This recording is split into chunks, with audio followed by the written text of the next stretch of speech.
When Rome burned, the night an empire nearly fell. In the summer of 64, Anno Domini, a single spark turned Rome, the heart of the world's greatest empire, into a raging inferno. For 6 days, the eternal city burned, and whispers spread that Emperor Nero himself started the fire. Did he destroy his own empire, or did history's greatest lie frame him? Chapter 1. The night the flames began. It began on a quiet summer night. The shops around the Circus Maximus, Rome's vast chariot arena, were packed with flammable goods: oils, cloth, hay, timber. One overturned lamp, one spark, and the city ignited. Some claimed a cooking accident, others whispered arson. Strong winds turned flames into a roaring wall of fire. Within hours, it had leapt from building to building, feeding on Rome's densely packed streets. Wooden balconies caught like torches. Roofs collapsed. The smell of burning pitch filled the night sky. People ran barefoot, carrying children, dragging carts of whatever they could save, while the capital of an empire burned. Far away, in his coastal villa, the Emperor Nero was about to be blamed. Chapter 2. The City of Marble and Wood. The fire tore through the heart of Rome with terrifying speed. Ancient writers described it as if the city itself screamed. Rome wasn't built for safety, it was built for greatness. Narrow alleys twisted between tall tenements, wooden supports jutting over stone roads. Oil lamps flickered in every window. Once fire found a path, there was no stopping it. By dawn, entire neighborhoods were engulfed. From the Palatine Hill to the Caelian, temples, taverns, nothing survived.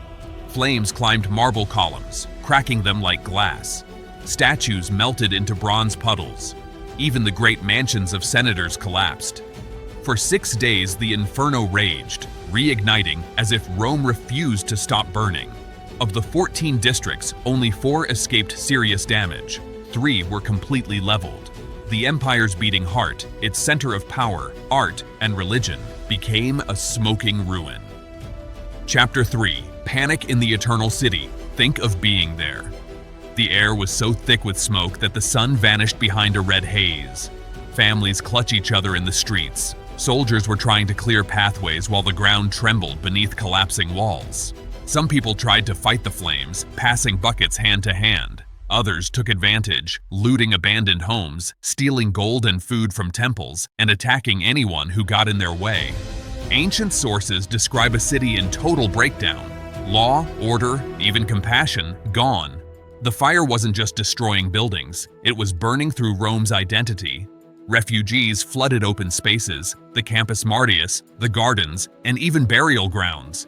The city's population of 1 million was suddenly homeless, and as the smoke rose, rumors began to swirl. Who could benefit from such destruction?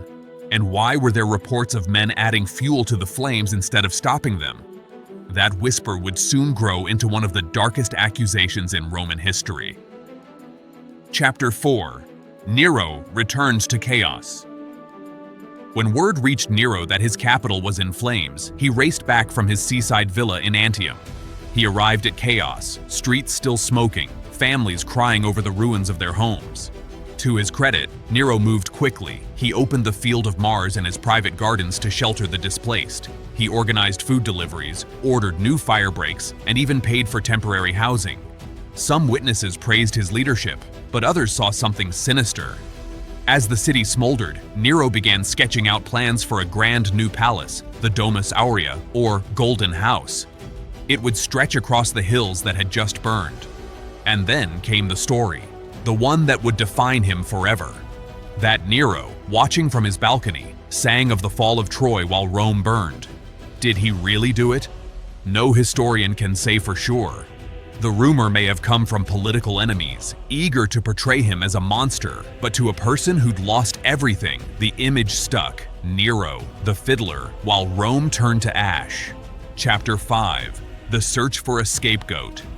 After the fire, anger filled the streets. Citizens wanted justice, someone to blame.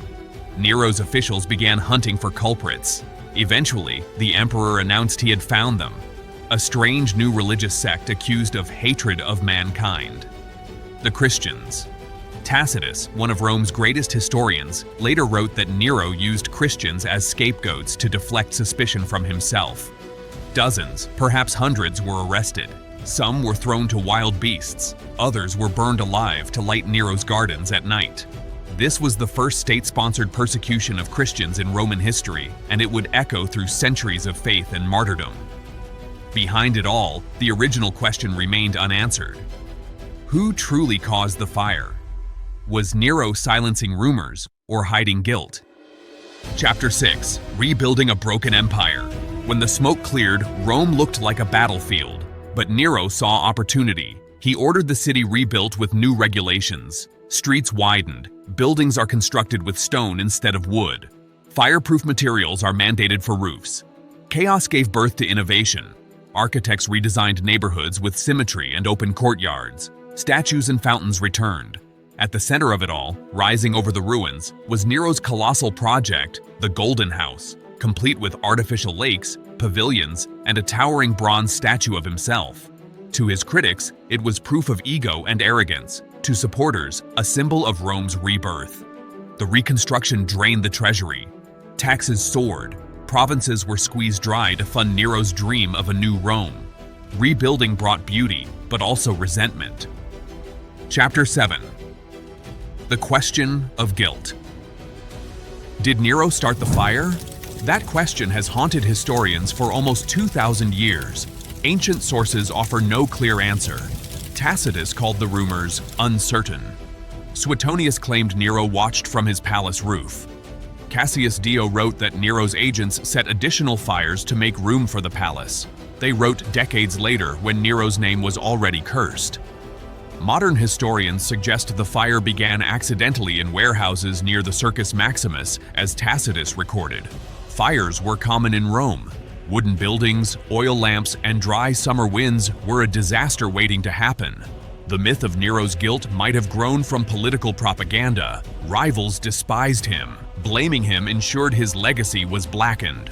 One thing is undeniable: Nero's reaction shaped history. His architecture, artistic obsessions, and theatrical grief all blurred the line between ruler and performer. When the Capitol burned, Nero didn't just lose buildings, he lost the people's trust. Chapter 8. The Empire After the Ashes. The Great Fire was more than a disaster, it was a turning point.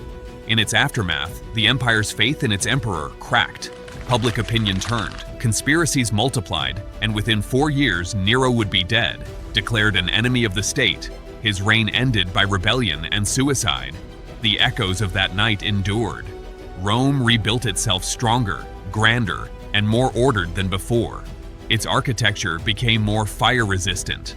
Its bureaucracy learned to react to a crisis. And the story of the fire, the rumor of the emperor who played while his city burned, became legend. Even today, fiddling while Rome burns is shorthand for leaders ignoring catastrophe. The truth is, Rome never truly fell that night. But the fire revealed something deeper: how quickly power, glory, and trust can all turn to ash. It wasn't the empire that nearly fell. It was faith in leadership, in safety, in the eternal city itself. The real lesson of the Great Fire is that every empire, no matter how mighty, is only ever one spark away from chaos. The night Rome burned changed history forever. Was Nero a savior rebuilding his city, or the man who watched it fall? Comments below. If you love uncovering hidden history, like, share, and subscribe to more stories that shaped our world.